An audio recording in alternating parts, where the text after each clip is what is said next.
Greetings. Yeah, greetings world. We're here with Marnie and Nick. Marnie and Nick, give us a wave. The waivers. Okay. And because it's their first time on the experience, I also seated the audience with some other professionals that I might lean on. Joe, give us a wave. Joe, not you, Joe Young. Joe Rojas, give us a wave. Joe Okay, Young is good. not a professional, ladies and gentlemen. I'm just kidding. I'm kidding. I'm kidding.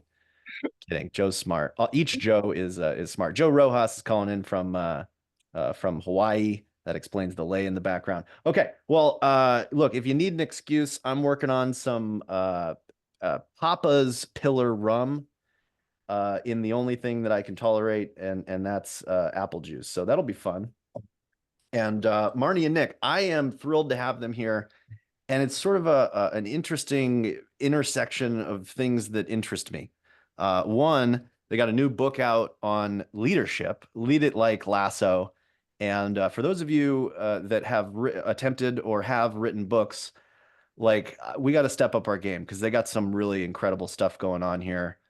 Corey, you gotta take a look at what they're doing in here, and we got to talk there. But Corey's responsible for all my books. Um, and so we're it's the intersection of leadership, and then Marnie and Nick, you guys are on the back end of running a software company that helps managed service providers run strategic business reviews. Is that accurate as That a way is. of putting it? As a Yep. matter of fact, a year ago today is when we sold that company. Yeah, anniversary. Yeah, we'll take that. Okay, happy anniversary. Cool. And as everyone here knows, I'm interested in both of those things because right at the intersection, Marnie and I were like, what the heck should this be about? And right at the intersection is how the heck do you lead companies that you don't work for? Welcome to life. That's what we're here for. And I'm sure all of you have fun things to talk about as well. If you haven't been here before, I try to say as little as possible. It never works out. I talk too much. So if you could, please ask something articulate. Marnie and Nick, where do you want to start? Let's put it on you. Maybe a little bit about our background. I mean, That's really perfect. We brief, could do that. and Yeah. because I think it can lead into some of the questions. I guess I'll start, right? So I love talking about QBRs, right? I've been doing it since the early 2000s, and I've done it in a whole bunch of different forums. After starting out my career as a programmer, I kind of went into consulting. And that's where I started doing business reviews. I don't think we technically called them QBRs at the time. But I spent years doing business reviews where my product was really projects and people. And then I kind of transitioned into a SaaS platform delivered towards education, K-12 schools, where my product was a software platform, right? So very different, but in the business reviews were different in that regard. And then I finally moved, in the last several years, Marnie and I, along with two other co-founders, we created a company around customer success. At the core was delivering business reviews specifically in the managed services market. And I think I'm very anxious to have conversations about this because I have seen a ton of business reviews fail, right? I have been part of those business reviews. I've been fired at a business review. I've been in a business review where they brought in a competitor and they basically said, you have 3 months to transition your work over there. So I know they don't always go well. And I know I have some strategies, and a lot of that kind of led into kind of our philosophy around not only the book, but the product and the software company that we just sold. So I'm excited to have the conversation. But Would it be go ahead, too Martin. broad? Just because we're clarifying the topic of today, I think I called it leading strategic business reviews. Would it be too Mhm. broad to say that just a definition of a strategic business review is just a strategic planning conversation that you'd have with a client? Is that too broad, or do you have a different definition? I think it's a little broad. I mean, I remember my first, the CEO, I was I was vice president of our service delivery, our consulting organization. And he would always ask me 3 questions when we left a business review, right? Number one was, did we showcase our value, right? So the review part of it. The second thing was, did we really plan for the future in a collaborative way? And then the third part was, did you strengthen the relationship with the customer? Right. So to me, it's more than just a review process. It's more than just a project. I don't consider a project review to be I consider it to be part of a QBR process, but in my mind, you're taking a look at what you've done for them, so you can demonstrate your value. You're planning for future success in a collaborative way, and you're strengthening the relationship. That's kind of how I've always defined it. I'm not saying that I'm right, but I think it's a bit more detailed than kind of the broad definition that you gave. Well, it works for me because that is how I think I advertised today. Because I think everyone here needs to do that better, regardless of if you're in the tech space and you identify that as a quarterly business review, or not. And Corey, I see you jumping in, and I count on you to lead the way. Hang on a minute, Marnie. You're an educator by trade, and then you ended up in MSP world. How'd that happen? So, yep, started out as a high school math teacher, which typically makes everybody like sit up a little straighter and get nervous that maybe I'm going to start doing polynomials or something, especially in live. You say like, you're all looking around a little like, oh, are we? Where's your whiteboard? But I will say that means I sold pre-calculus to 16-year-olds. So I know something about selling, right? And I ended up as math supervisor and accountability coordinator in a school district, and was using the accountability software that Nick was working for, and they hired me to run customer success. So ran customer success there, and then Nick and I, through many conversations, and one of the first ones while I was out live, Nick pinged me and said, like, I heard you were catching bullets with your teeth. So I lived in the customer success world for a while doing those business reviews. We got lots of acquisitions, so we learned things getting acquired along the way. And Nick one day said, we should start a company founded on our ideas around customer success and creating raving fans. So we were out looking for a problem to solve. And because of our non-compete in the ed tech space, we couldn't look in education. And I had played volleyball with an MSP, managed service provider. I thought it meant Maryland State Police, for the record, for a long time.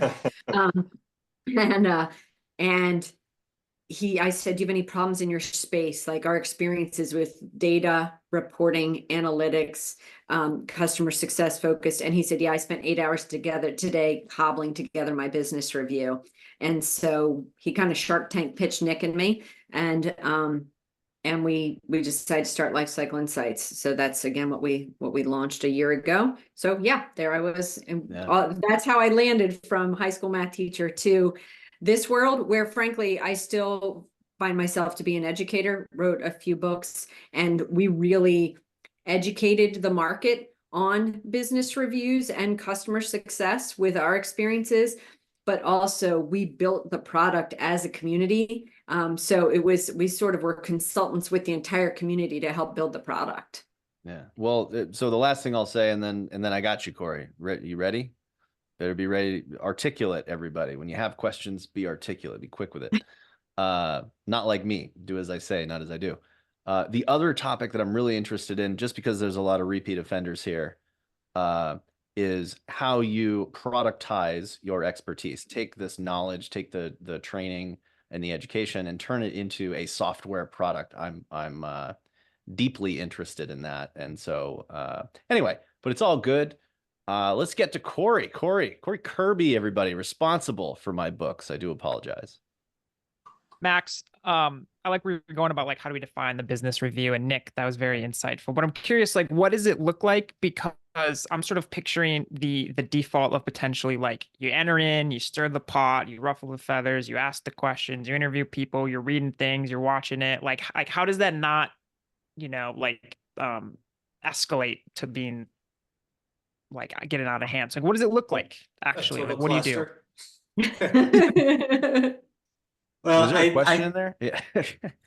Yeah, I mean, I think it starts with, I think anybody here who's done business reviews before has probably got caught up in the fact of you walk in with a plan, right? You have an agenda. I think almost everybody probably has a framework that they use for their business reviews, right? And then immediately it goes off kilter, right? It's your, like when I would do QBRs for a SaaS platform, I'd go in with this great plan. We were going to talk about the product roadmap. We were going to talk about usage and adoption rates of the product, and then we're going to talk about the future and how we're going to make it better and all that stuff. And immediately out of the gate, it's okay. Let's talk about the 18 support tickets that are still open, and the fact that your customer support team doesn't know how to answer a question, in a nice manner or something to that effect, right? And that completely derails the conversation, right? So from our perspective, and this ties back into lifecycle insights, and Marnie was talking about how she educated the market, right? Our perspective is to ensure your best possible chance at success with the QBR. It's all about prep, right? And I know that's common sense, but in some cases, common sense ain't all that common, right? And we have the whole psychology. I don't know, Marnie or Max, is there any way we can share a slide that we kind of talk through, which really talks about, is that possible, where we can talk about? I think there's a button for it. Yep, Marnie, if you I got don't it. see the button, I think we're in trouble. Yeah, I got it. that's perfect. I mean, My favorite pyramids. Yes. Yeah, Maslow's hierarchy. I think it'd be a great, given the question, Marnie, don't you think it'd be a good idea to kind of walk through this and how we communicate the needs of the client? And this is how we educated the space, but also how many of our partners actually educated their clients. So it is a two-tier type of thing. Screenshot at will, right? So this is Maslow's hierarchy. If you're familiar in the education world, I'll just run through it quickly. But everybody's most basic need is the physiological food, air, water, right? And if you don't have those things established and security around that, you can't concentrate about anything further up the pyramid. So if you have security there, then you can focus on safety, right? And we know these things are true because if you're hungry for lunch, you're not thinking about anything else, right? Even at a minor level. But if you feel safe and secure, then you can worry about relationships, family, friends, etc. But it's not until you hit all of those levels that you start worrying about mastery, self-respect, right? A job you like and enjoy, etc. And only when you're finished all of that do you get to the concern about self-actualization or becoming the best version of you. Now it is 2024, so I say there's a new base level for Maslow, and that is Wi-Fi, right? Like we'll even skip the lunch to make sure we have Wi-Fi, right? True statement. But this also holds true in the business world, which is what Nick was getting to. But I like to explain how I got to this thinking. So in the business world, there are all of these things at the base foundation level, we'll say 4 and 5, that are table stakes. If your stuff isn't working and you're not connected, right, you can't think about anything else. If you don't think straight business continuity or security is going to continue, you can't focus on anything else. So those are table stake pieces. And many times what Nick said is you walk into a conversation wanting to talk about the top tier at the top, and they blindside you because something at the bottom of the foundation is not being addressed. And the opposite is true. We talked to many, many managed service providers that would come in with reams, like 700 pages of reports, of logs, of things that they've done, like how many times I've patched your network. And I will say it is 2024. And when I woke up this morning, my computer told me it patched itself. So if you're telling me you want to have a strategic conversation and it involves you patching my computer, I've got better things to do with my day. So we always like to talk about, you've got to get 4 and 5 are table stakes, but that's not differentiating your business. What you need to bring to the table are 3, 2, and 1, right? What data do you have that is actionable that the business didn't think about, right? Or what you're uniquely positioned to drive to the table. Number two, right? How do your services help me win? What is the competitive differentiation you bring to the table? And then what every business owner wants to think about, which is, I want to be the gold standard in my industry, and I want to talk about my business objectives that get me there. And so if you can set the stage of like, this is where we want to get to in the conversation, you can really have those strategic conversations. But if you've ignored the fact that something's broken on level 4 and 5, you're gonna fall right out of the gate. Yeah. Yep. So Marnie, let me ask a question about that. And for now, let's get back to because I want to see some. I like to see some people. Let me hide this. We never know. You don't know if we're putting people to sleep here. So if we get people back on screen and they're in the shower or they're they're in the ocean or something, then we know. But what is something practical, like very actionable, that people can do to ensure that even if there is something tactically wrong and needs to be discussed, it can happen quickly? Like, what is the preparation for that? Is it dealing with that before? Is it do you deal with it at the beginning of the call? How do you make sure you have time for the strategic stuff? So we always talked about 2 weeks and ahead of time sending out a collaborative agenda where you would show that you want to have conversations around their business process, right? Is your business growing or shrinking? What business outcomes are you looking for? What are the objectives and goals for your business? These are the things we want to talk about. What else is top of mind for you? And if they send back, ticket 1837, or, I'm concerned about this policy or protocol, you should address that before you get to the party. First, if it's a ticket concern, then the customer success is going to drop dramatically if they think you're going to wait 2 weeks to talk about that ticket, right? You should immediately address that and have a conversation with them about it and fix it, right? Like, oh, you're too important to me, Max, for me to wait 2 weeks to resolve that. I talked to my team. This is the status. We're going to give you an update here, etc. Because if you get to that meeting and ticket 1837 was resolved, they're like, oh, they care about me, right? My stress is reduced. That's this hierarchy is all about reducing their stress to be able to level up. And so if you can resolve that, then they're able to concentrate on the other tiers. And the other this is thing, applicable to any area. Like, Joe, you're in sales. That's the tactical stuff. Corey, this is when people say we misplaced a period on page 837. Like, there's a hierarchy of the tactical stuff, even if you don't call it a ticket, and the important stuff. Nick. I was just going to say, and the collaboration there is key, sending out ahead of time and being upfront and honest and saying, hey, this is collaborative agenda. Let's work on it together. And, if they do provide feedback, if they do say, hey, you messed up, we're late on this project or something, you're demonstrating at that in that time period ahead of the meeting that you're listening to them by reacting to them, right?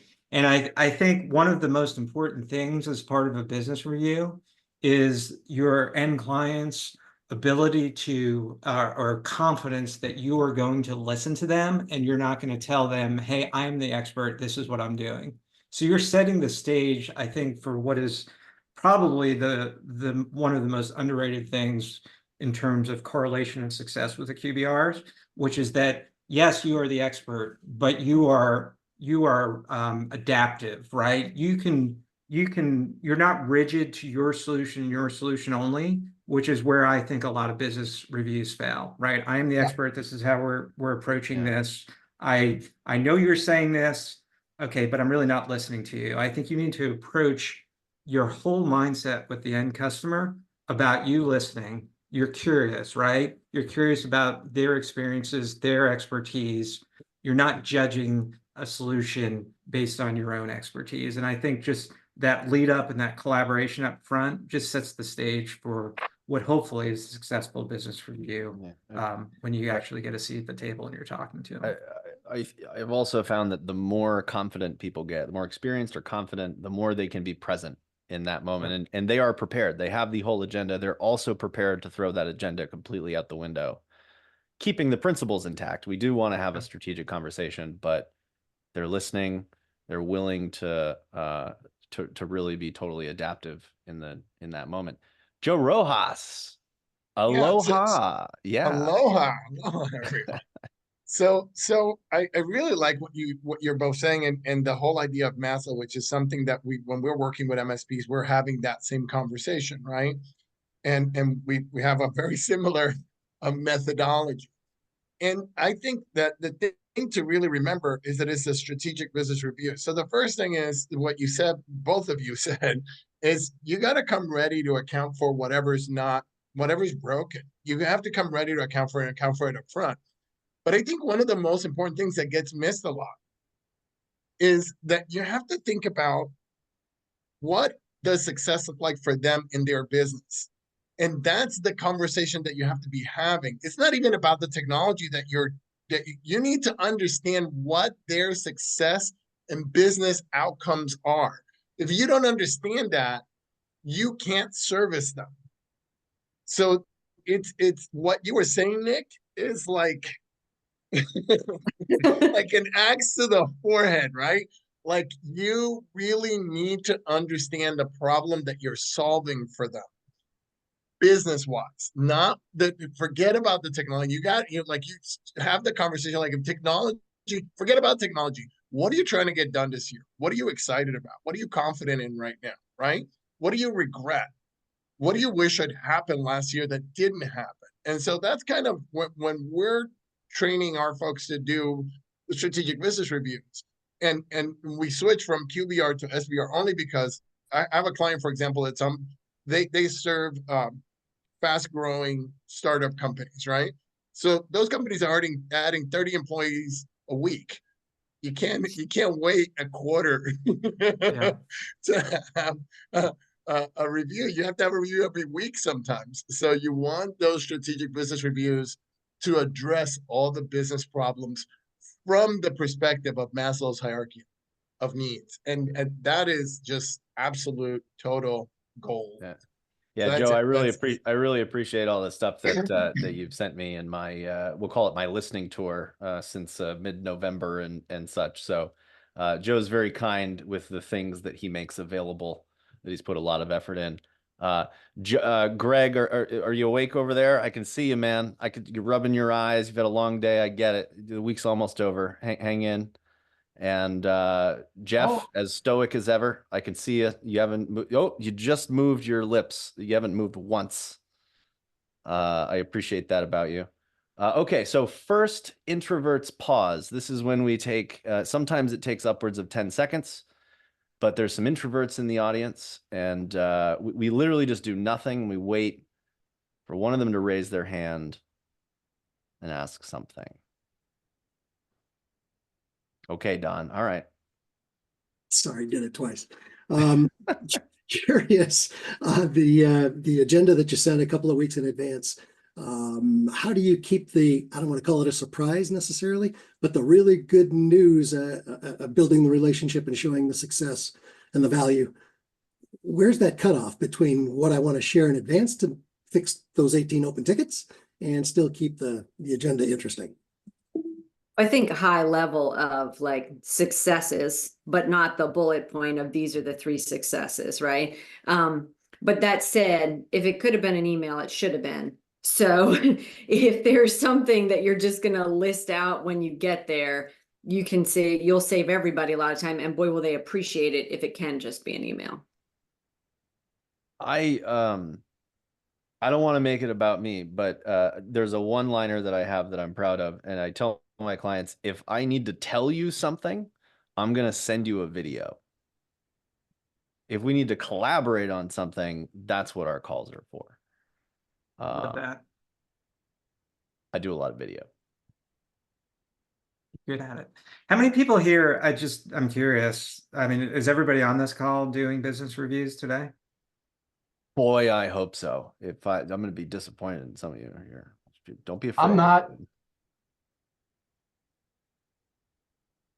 One person. I don't even remember who raised their hand, but okay. Okay. And I'm just curious. So another thing that we have found that's helpful, it's been helpful to us, and I think it's been helpful to those that we have communicated with, is we have the saying, I think Marnie told me this, I'm sure it's not unique to her, right? But what is not what is not inspected is not expected, right? So, I know one of the practices that I've come to really adopt over the years is to evaluate, right after the business review occurs, where we stand. If I have these 4 goals as part of a business review, I do an immediate take stock of whether I accomplished those goals, right? Does anybody do that at all? Just out of curiosity, as far as a continuous improvement process with their business reviews? It seems like most people do it. I highly recommend it. We had a customer, a partner that used our software product, that really started looking into the momentum of their business and really wanted to correlate it to the performance of their business reviews. And it was really interesting. Marnie, you want to talk about that? Because I know you had a lot of the conversations with. Yeah, the 4 things they found were when they went and they kind of did autopsies on 2 clients that they lost. And they were shocked. So one of the things that we talk about in customer success is your goal should be 0 unreported churn. You will lose clients. It should just be, you knew it was coming. So surprise loss of a client is a problem. They had 2 surprise losses one year, and they went back and did that deep dive autopsy Nick was talking about. And they started looking at how should we have seen this coming? And when they dug in, there were 4 elements for them. And I'd be curious what other folks find in their businesses are the 4 elements for you. But these were their 4 elements. 1, we were having quarterly business reviews, but all of the stakeholders were not coming to the meetings. So are the right stakeholders at the meeting? Number 2, we were supposed to be doing this quarterly, weekly, monthly, a semi-annual, whatever it was, but they always slipped. So our 4-time-a-year business review happened 3 times or 2 times. Third thing, they had not purchased a project outside our monthly recurring revenue services in over a year. So they weren't accepting any of my recommendations in over a year. And lastly, how aligned are they with my standards and best practices? So when they went back and looked at their clients, and we actually built this into the software where folks could start scoring their business reviews on those 4 things and seeing which of their clients, because we're all about aiming to be proactive with the goal of no unreported churn. So I'm curious how that sits with other, consulting outside of necessarily specific tech. If you didn't say number 1, they didn't show up, I was going to say it. Like I tell my people, look, if they don't show up, it's the beginning of the end. You get on the phone and you make sure that they got hit by a truck. It's funny because I got a client of mine in the audience here, and he was putting out a fire today.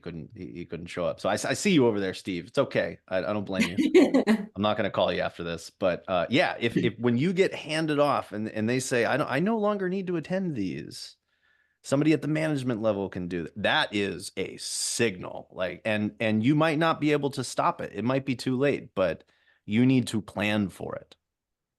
Yeah. And we had, okay, so we had, wait a minute here. So Chris I see you, Chris. Greg had his hand up. Yeah, that's what I mean. Yeah, Greg, yeah, there was Joe, somebody. myself. Yeah, it was Greg. Greg. Okay, so I'm here to understand how customer experience strategy and management fits into this model of MSP quarterly reviews. Marnie, you just set the stage for me. My question and statement and comment is, how is customer journey mapping used? Is it even considered or used? It is frequently looked upon as abstract because along with the doing, there is thinking and feeling involved, which the CFO doesn't want any part of hearing.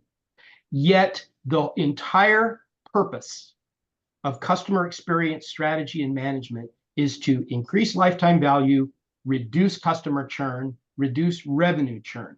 So I know I'm preaching a little bit, but there's a question embedded in here, which is, when you look at customer experience strategy and management, take it to the next level of implementation, which is the service quality management 5 gaps.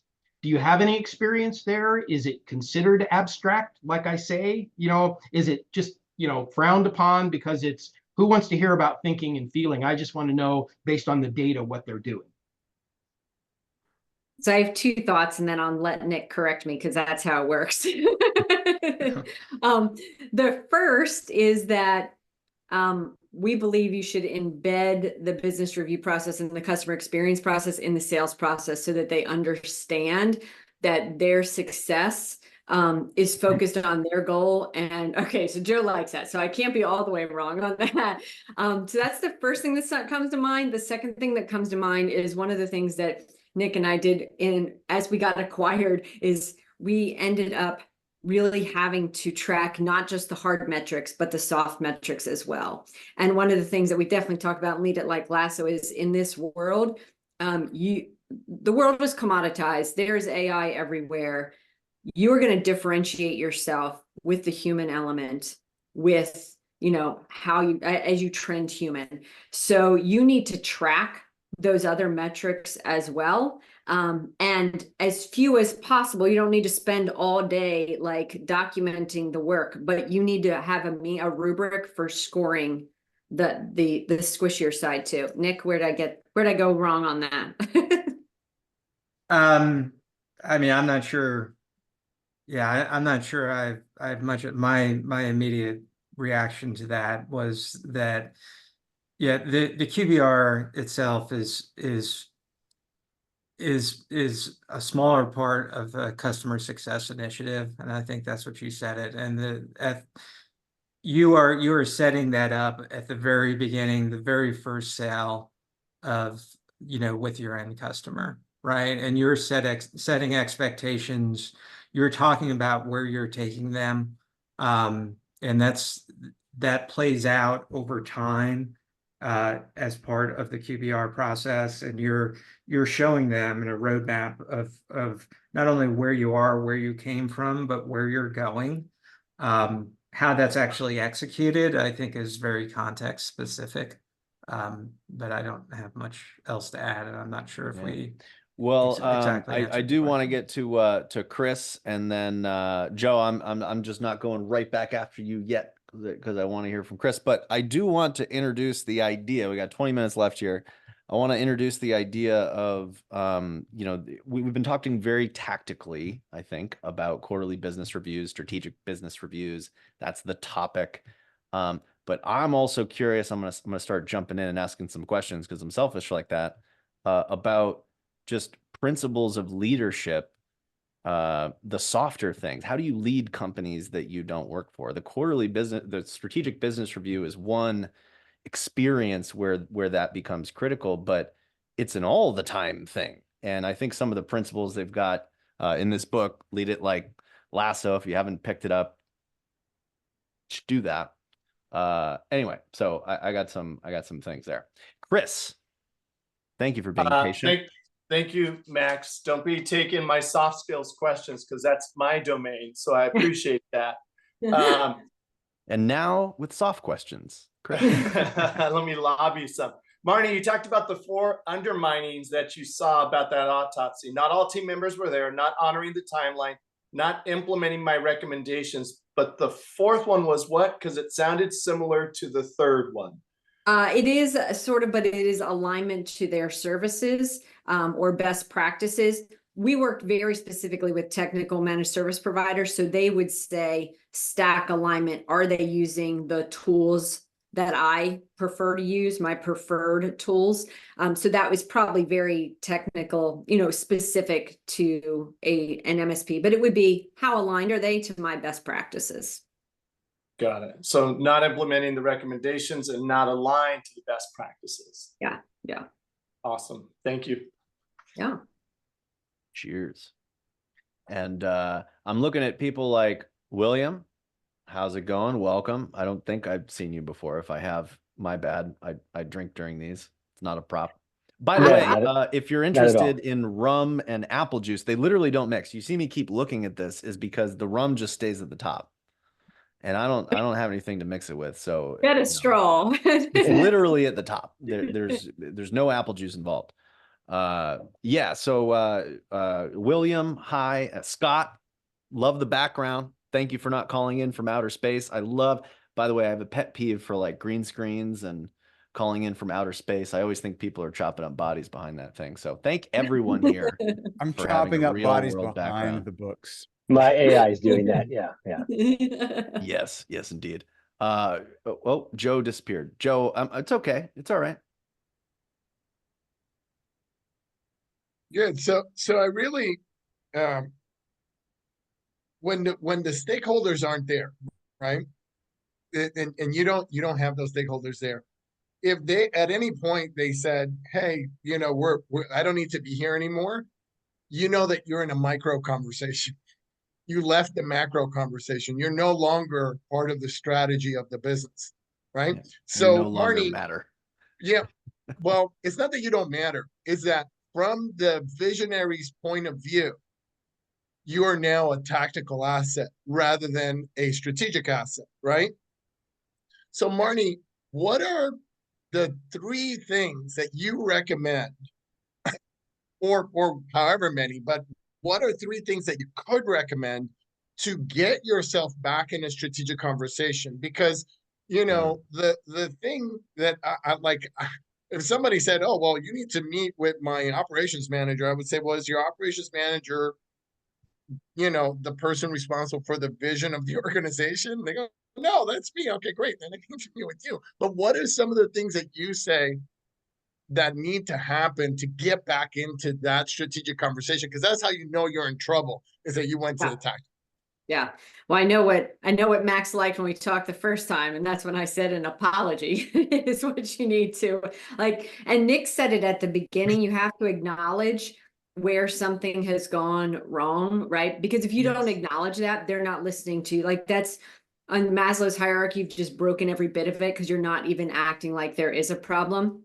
Yes. So for sure, I mean, a conversation around like, oh, I'd be more than happy to talk to them about X, Y, or Z. I'm sorry if I didn't, you know, if that got too tactical in our last meeting. I really was hoping to have a conversation around the business outcomes. I saw on your website, know from your vision statement, read in your mission statement, whatever it is, that you really have a focus around X, Y, or Z. And I have some questions around that because whatever, you know, specific to that industry. Nick, what would you add to that? I mean, I think you're a consultant, right? You need to think outside the box. You need to think creatively, and it really depends on the situation. I'll say I've lived that exact experience where, you know, we were probably on a number of occasions, right? And I haven't always been successful, but one comes to mind where we were downsized, right? We did become just part of the tactical operations, just get it done type of we got put in that mode. And one of the ways we came out of it, this was in the ed tech space, is we basically brought in somebody that did the same thing. It was another school district, right? And we basically showed them how they were using our services and our platform in such a way that got the attention of the superintendent, of the contact that we had lost. But we thought outside the box, right? We were downsized, we were put in a box, and we knew we could offer more to this particular school district. And the best way we knew how to get back elevated to the superintendent was to bring in one of their peers as an example to show how they were using our solution, our platform, to get back to the table and a voice of that superintendent. So that was a very point specific solution, but I think it was a lesson learned in that, hey, let me show you how somebody else is doing it, you know, to get it back to more of a strategic conversation and out of the day-to-day tactical stuff. Does that make sense? Nick, Yeah. you sunk my battleship. You just brought up an early life memory of the CEO is on his phone in this board meeting. And I say, well, we did this competitive analysis, and he competitive analysis. You can tell me about my competitors. Yeah. And from that day on, I was like, okay, CEOs want to know Like- stuff Yeah. about what other people are doing. They want to And win. Yep. but I never thought about that as like, how do you get it? Oh, well, I was just thinking we did this competitive analysis, to get back. Because before I talked to Marnie, I was like, you can't get back. It's chutes and ladders. You can only go down. You can't go back up. Just plan for the exit. Like, it's not going to happen. Now I'm apologizing to people a lot by email. But yeah, competitive. Love it. Okay. Thank you. Joe Young.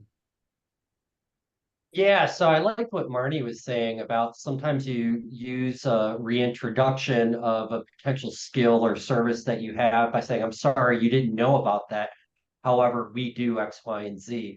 But the reality is, and from a sales perspective and someone that's directed QBRs, telling my service people how to do them, it's that you don't tell a client everything that you do because you'd be showing up and throwing up. You'd be boring them, right? Giving them Agreed. the Yeah. encyclopedia. Here's everything I do. But Max, what I really like about what you just said there is it brought me back. And I might have floated 10 ideas past the CEO, and he or she might have only bit on 2 of them.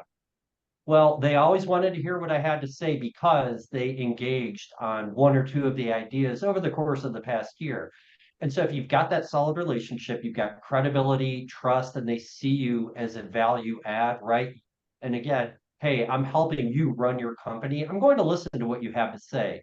You're not going to hit the bullseye every time, but if I'm grabbing 1 or 2 things or more of things that you suggest to me, then you keep that upsell, cross sell, whatever you want to call it going. That strategic ball is rolling, and you've always got a seat at the table, because I completely agree.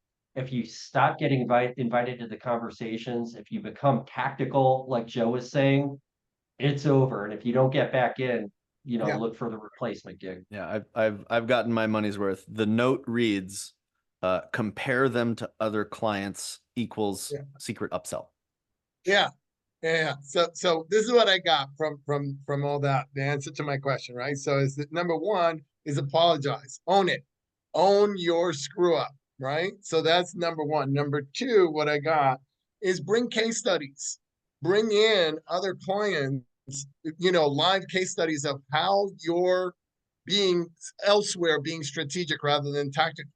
Like here's where they're using us. And then, I really like what you said, Max. Like, here's a case study. They're like, what? Right? Yeah, it was incredible. Right? I remember, it was a lifelong memory, and Yeah. it didn't click until Nick said that.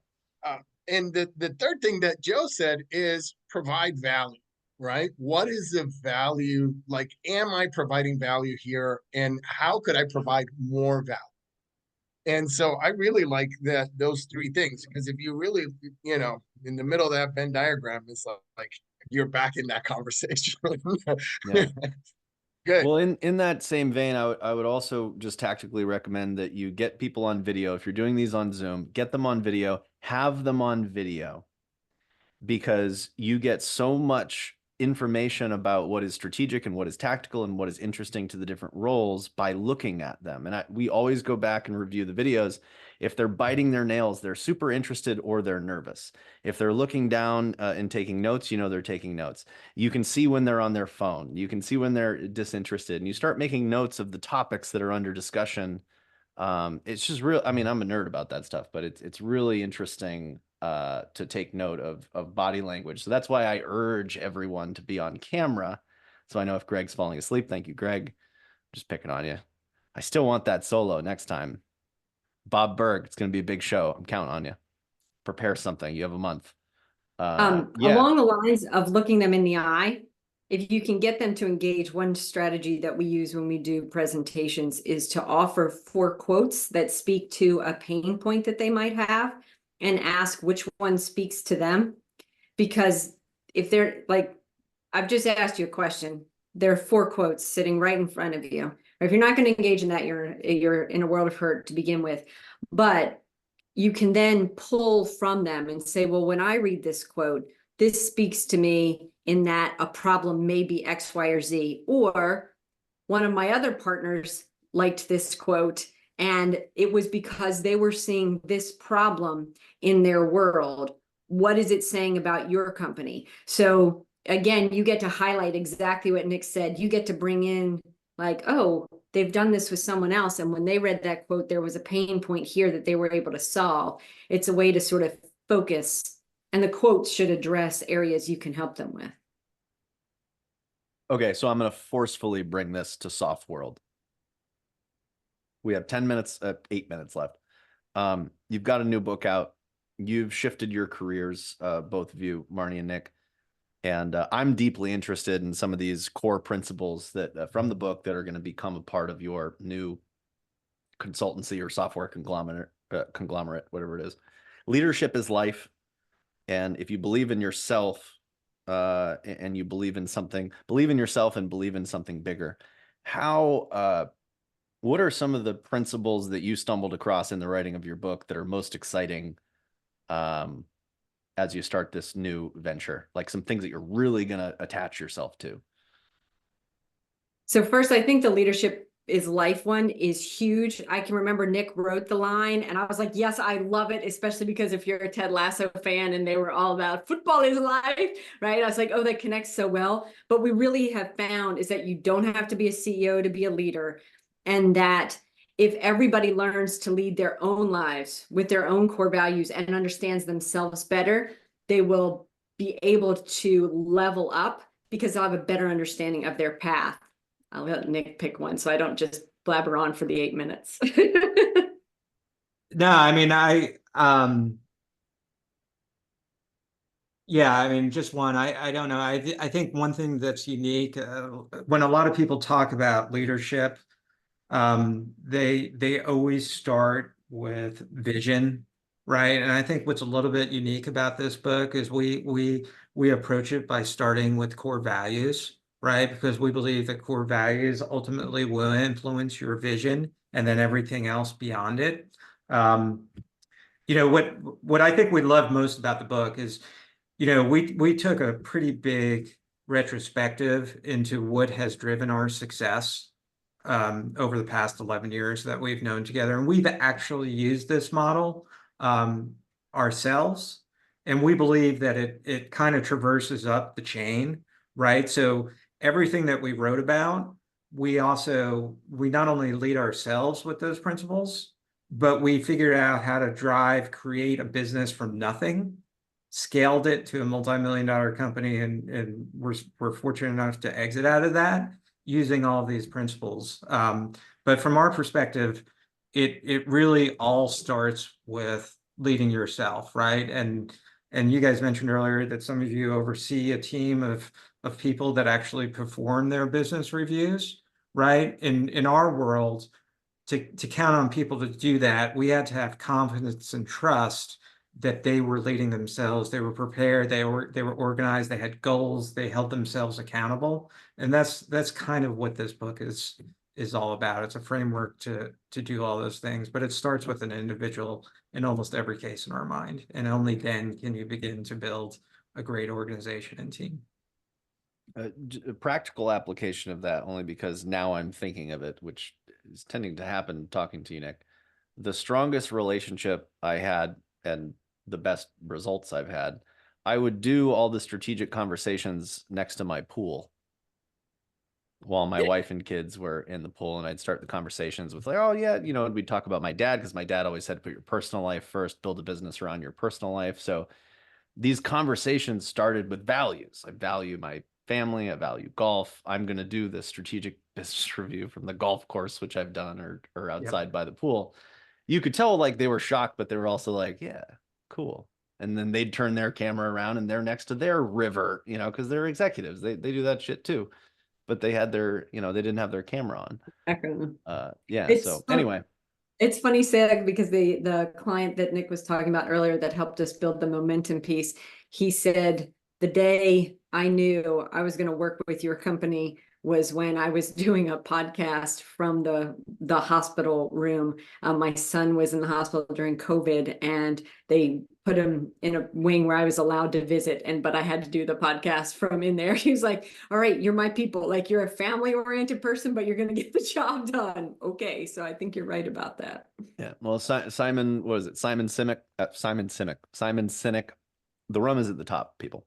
Simon Sinek. The people who believe what you believe. Those Yeah. are the strongest relationships. And that's They believe values in based, pride, not I'll buy you vision one. based. Yeah. Yeah. People that align with your vision. I agree with you. I think it's more values than vision. Cool. So we got to let the high paid talent here. We got to let them go. Marnie, Nick, thank you so much for coming. Final thoughts. I'll stay an extra 5 minutes if anyone wants to catch up. But thank you for being here. And we got Bob Berg. Anybody coming up next month? The Go Giver. Go Giver. Very nice. Go Giver. Good people. Yeah. Apparently, I knew him as a kid, and I never knew it till I reached out to him. He was like, Max, like, I basically took care of you when you were a kid. So that was weird.